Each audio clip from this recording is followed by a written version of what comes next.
Formosa Files is sponsored by the FRANK CHEN Cultural Foundation. Frank Chen,陳啟川, served as the mayor of Kaohsiung City from 1960 to 1968 and founded the Kaohsiung Medical College. Formosa Files. John and I were chatting recently about China's increasingly military assertiveness against Taiwan. You know, all those unwelcome visits by PRC planes and ships, they've been in the news. I mean, just last week, for example, the Japanese newspaper Nikkei News had an article with this headline: China's military speeds preparations to blockade Taiwan. The article details how China has been holding drills and having ships and planes practice what looks like a joint naval and aerial blockade, the complete containment of Taiwan. And things really heated up after then U.S. House Speaker Nancy Pelosi visited Taiwan in 2022. And it's not just a matter of numbers of military hardware either. There's been a notable change in the deployment of Chinese military planes and ships. So before, they very rarely moved around to the east side of Taiwan. Right. They usually operated southwest of Taiwan and quite far away. But now, the Chinese have become active in the waters to the east of Taiwan, the western Pacific Ocean, and they're putting everything from aircraft carriers to drone divisions out there. Yes, both reconnaissance drones and combat drones. And aircraft carriers, plural aircraft carriers, because they now have two. And a third one is due next year. And there have been lots of airplanes, of course.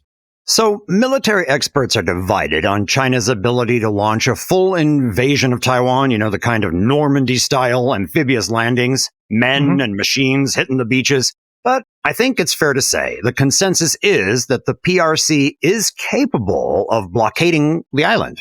And it looks like they're getting ready for such a blockade. Yes, but Formosa Files is a history podcast, so let's quit the 21st century and head back in time, but we're staying with the theme. So, has Taiwan ever been blockaded? Eric, do you remember Operation Causeway?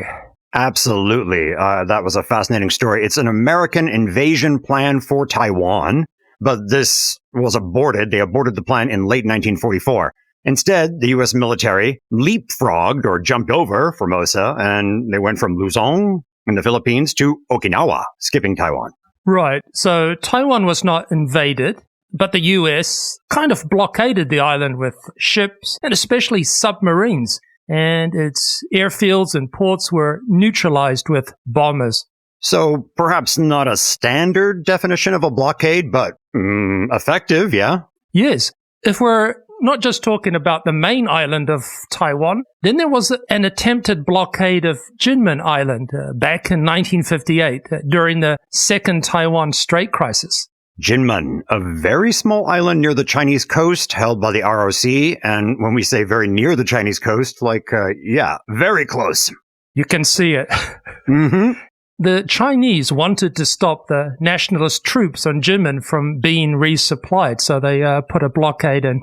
Their attempt to blockade it was largely by artillery from the mainland, blasting the island and the surrounding waters. So we're talking about communist troops here. They wanted to stop nationalist troops on Jinmen from being resupplied. Yes, the United States sent ships and airplanes to assist the ROC ships, and the blockade was lifted. John, that's a rather understated way of putting it. Breaking that blockade had, the Soviets, the Chinese, the U.S., all looking at Jinmen and all thinking this could be the flashpoint leading to the use of atomic weapons and World War III. Good point. Yes, I think it was probably the first serious nuclear crisis of the nuclear age, 13 years after Hiroshima and Nagasaki. Okay, well, going back in time, there was a naval blockade of Taiwan in 1884 to 1885. Taiwan was at that time caught up in the Sino-French War.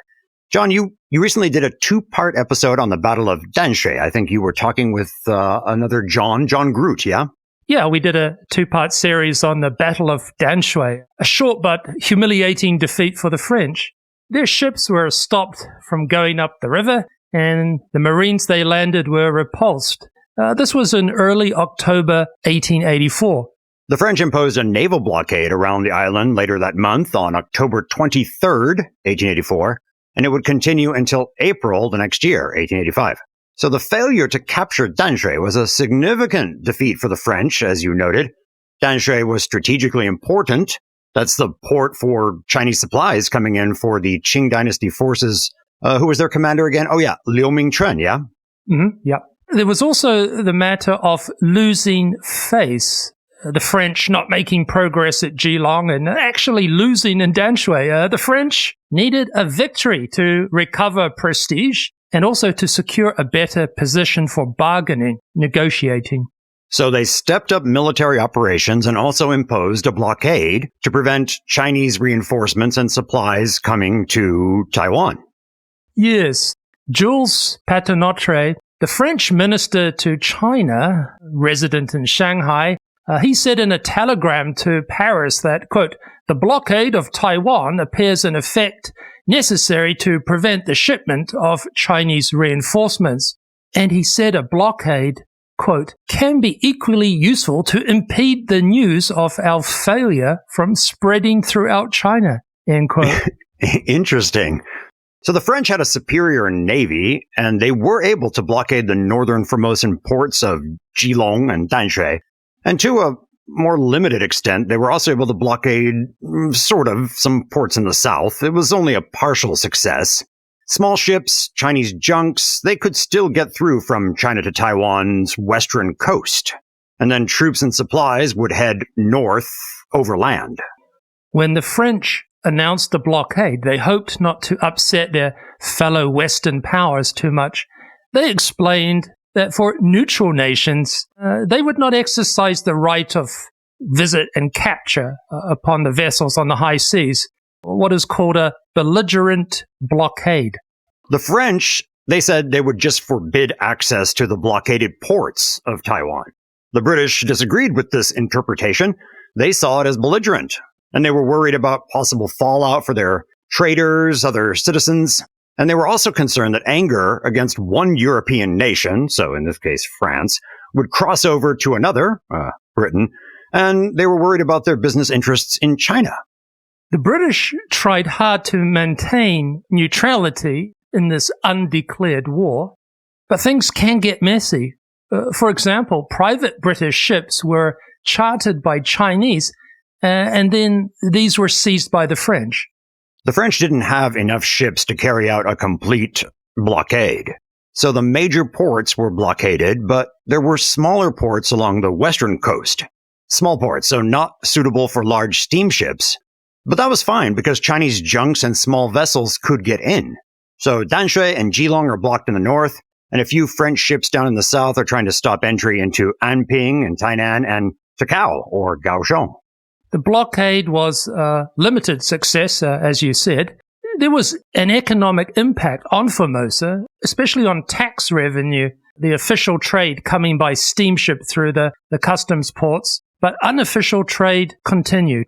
And the Qing could get troops and supplies into Taiwan. Yes, and the war dragged on, and the French were frustrated, and they took this frustration out on innocent junks. Ships not bringing in supplies. These were cruel attacks on small vessels, sometimes blown up, put to fire. Yeah, crews seized and then taken as laborers for building fortifications at Geelong. Aggressive. And this aggressive approach was criticized by the British. They also expressed their disapproval when in February of 1885, the French declared that rice would be considered a contraband of war. Contraband of war. Normally, this would be vital war supplies, something like ammunition. Yeah, not rice. And 30 years later, the British themselves would have a naval blockade of Germany in World War I, and food was very much a part of the reason for doing that. But Taiwan, we have enough rice, right? We won't be starved out. That's right. Targeting rice was part of the wider Sino-French War of reducing rice transports from southern China to Beijing up in the north. Back then, we called it Peking, yeah? Mm-hmm. So the Sino-French War ended in April 1885. after 7 months, both sides were just tired of this expense and they had other matters to deal with. So basically, the blockade just went away. The Sino-French War started as a dispute over Tonkin, what is today northern Vietnam. But Taiwan was dragged in because as an island, the French could take advantage of the Chinese having a very weak navy. Likewise, the blockade. The French chose this strategy because of the Chinese Navy's inability to provide protection to ships, and the Chinese couldn't challenge the blockade. Okay, well, it might seem obvious that you need a superior navy, or at least a strong one, to enforce any kind of naval blockade, but this next story from the 1600s shows another approach. Let's set the scene with some background to what would be a 22-year-long blockade of Taiwan. So, the Ming Dynasty comes crashing down in 1644. As I recall, the last Ming emperor hangs himself rather than be captured. The Qing take the capital of Beijing, and that's the end of the illustrious Ming Dynasty. You said crashing down, yes, replaced by a new dynasty, the Qing. The Manchus are people from beyond the Great Wall. But it was a slow-motion crash. It took decades for the transition. Among the greatest resistance came from Zheng Qiangong, or better known as Qing, head of a large trading network based in Fujian. After many years of fighting, he was forced to retreat to his island base of Xiamen along the Fujian coast. And then, soon after, he had to cross the strait to Formosa for a new base. That was in 1661. Qing and his men were stubborn holdouts. The Manchus, who, as you noted, came from beyond north of the Great Wall, they were not into sailing at all. But they had captured China, and therefore they had the Chinese Navy. But the Chinese Navy at this point is still not ready to take on Qing's fleet. After 15 years of fighting, the Qing began a new policy, that of coastal depopulation. So that would be a de facto blockade of Taiwan by denying supplies from China. So that would include food and any other kind of trade. And you could say it was a scorched earth kind of policy. Yes, the Qing court ordered all coastal residents to move inland on pain of death, and then the Qing burned 1,000 miles of coast, homes and livelihoods destroyed. And it wasn't just that these people were forced to move. These former coastal residents were banned from being near the coast. Fishing, farming, whatever. If you were near the coast, getting caught could mean death. A brutal policy, and it lasted from 1661 to 1683. 1661, the year Qing retreated to Formosa, and 1683, the year in which the Qing seized Formosa from Qing's grandson, I believe. The policy started with some localized deportations and grew until 5 coastal provinces were affected. Fujian was the worst hit, and secondly was the province to the south, Guangdong. It's easy to have a policy, to issue an edict from Peking, but this is an age of very poor communications and a wild, far-flung, lawless region. So how do you implement something like this? Right. So it was not one massive coordinated evacuation. It happened in various ways. But the general process was survey the area, draw up lines of demarcation, perform a military operation, forcing people behind the line, burn down buildings and such, and then build trenches and walls to mark the boundary. And then to make it easier to enforce, they would have trenches and walls, and they'd militarize that walled line, post troops, build garrisons. So if they weren't able to access the sea, then they can't fish, right? Correct. And fishing was an important part of the life of people from Fujian and Guangdong and other places.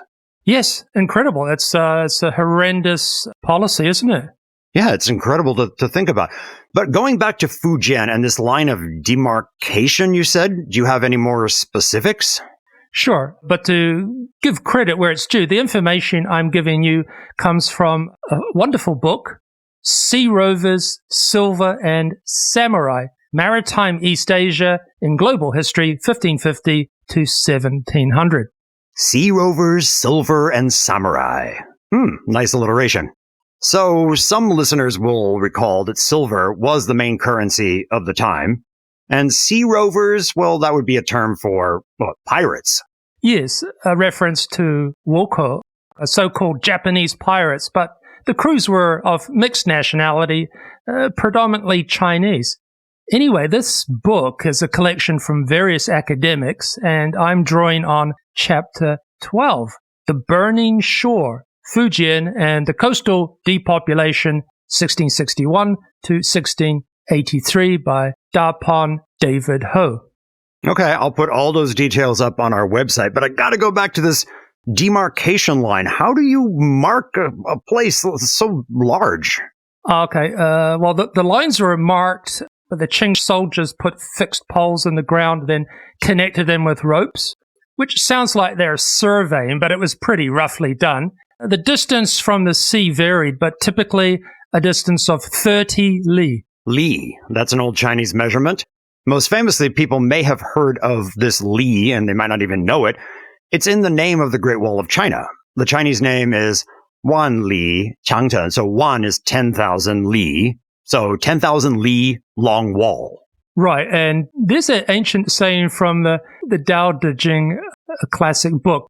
A journey of 1,000 miles begins with a single step, but in fact refers to 1,000 li. Okay, remind me, how far is a li? Half a kilometer, right? Yeah, half a kilometer, yeah. So a more accurate translation would be, a journey of about 500 meters begins with a single step. Full marks for accuracy there, Eric, but not quite as poetic. No, not at all. So let's get back to coastal depopulation. 30 li from the coast, that's about 15 kilometers. Yes, but that's just an approximate number. The border varied. It might be 5 kilometers or as much as 25. Wow, 5 to 25 kilometers from the coast, all verboten land. Right. The distance depended on the particular situation, the topography, the location of cities and such. Forcing all those people out, people who have had generations of connection to the sea, it's tyrannical. I can imagine quite a few people thinking, hey, let's just go to Taiwan. Yep. Some went to Taiwan, others headed to Southeast Asia. You know, the Fujian people had a long trading relationship with Southeast Asia. So there was a bit of a diaspora following this 22-year or during this 22-year scorched earth, no coast policy? Right. There had been contacts before this, but they were strengthened by having these populations move out. Okay, so back on the China coast in the 1600s, rough lines are drawn up and residents were told to leave in 3 days to a week. And then troops would turn up and burn everything. Then eventually they dug those trenches, put up a few walls, and those were built to help mark the line. Yes, and these walls and trenches often went together. Yeah, it makes sense. You dig the trench and then you have all that earth and you can use that to, I don't know, make a wall, yeah? Mm-hmm. A trench and above them walls, and these walls were perhaps 12 feet high and 5 feet thick. That's impressive. Not built by soldiers though, right? The newly homeless coastal residents press-ganged into labor, I think. Wow. And how did that work in practice? I'm not sure. Sometimes prisoners, paid laborers, and other times they might assign a particular household or village a certain length of wall. So back to the depopulated strip of land. When we think of Qing soldiers, it's easy to imagine wild mounted troops from the north, but there certainly weren't enough of them. Right, too few of them. So local people were involved. Local people, and a lot of them, hired to set fires and do other work. So this would be somewhat ironic. You're talking about these same people who were being forced out of their homes, forced away from the coast, taking part in the destruction of their homes. The flood of refugee coastal dwellers caused trouble for their fellow Fujianese on the other side of the boundary. It's already a hellscape, it's decimated by years of fighting, and now these new desperate incomers who pillage crops, steal chickens and pigs, and so on. And stealing pigs and chickens and so forth didn't make these newcomers all that popular. There's an amazing quote from that book you mentioned earlier. It says, quote, even today, although the coastal wall has long since disappeared, a folk tradition in Putian remains. And this tradition is more like a saying, and the saying is this, quote, a good woman doesn't marry a man from outside the boundary. Wow. Reminds me of my Scottish mum. I was, from a young age, forbidden to marry a Campbell because of a massacre that took place in, I think 1693 in Scotland. That's hilarious. Anyway, yeah, back in Fujian, desperate people, life's cheap. So you do what you can to survive. Some coastal refugees teamed up with criminals and attacked villages, robbing, kidnapping girls and women.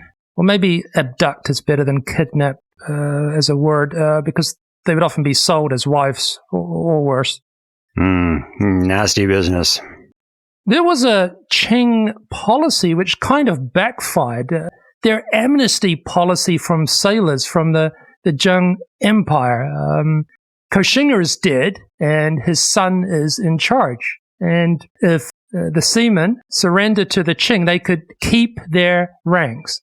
So normally when your side is losing, if you decide to defect or desert, your life is at risk, number one, from your own side. You get executed for desertion in wartime. Or if you go to the other side, they might send you off to be cannon fodder somewhere, or you might end up as some laborer digging ditches.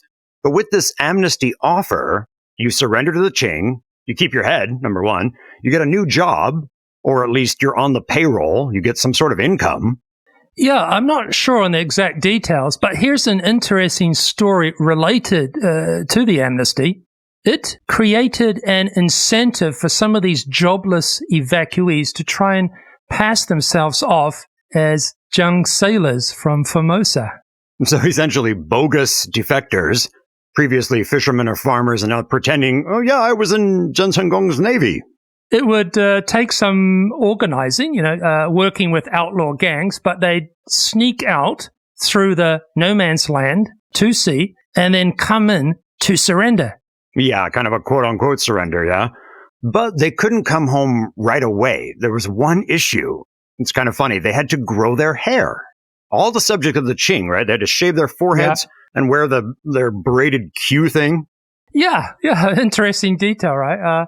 So, they'd hang out with these band of outlaws at offshore islands, perhaps engage in some piracy and such. Then, when their hair looked suitably long and rebellious, they could surrender. And part of that surrender was getting a new ugly hairstyle with a shaved forehead.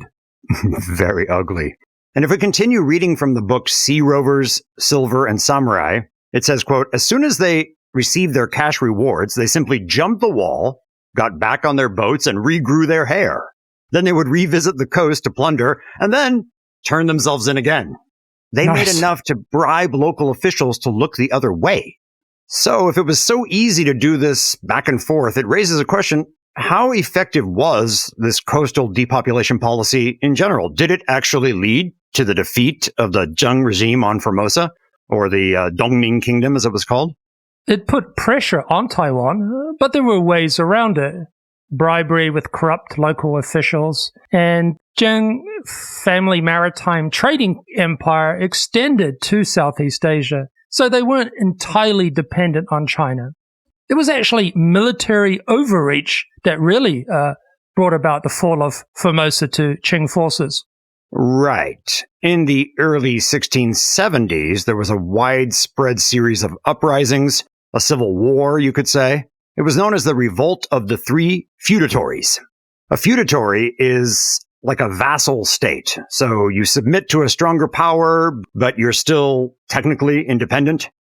Fujian had the misfortune of being under a very greedy and cruel Qing military commander.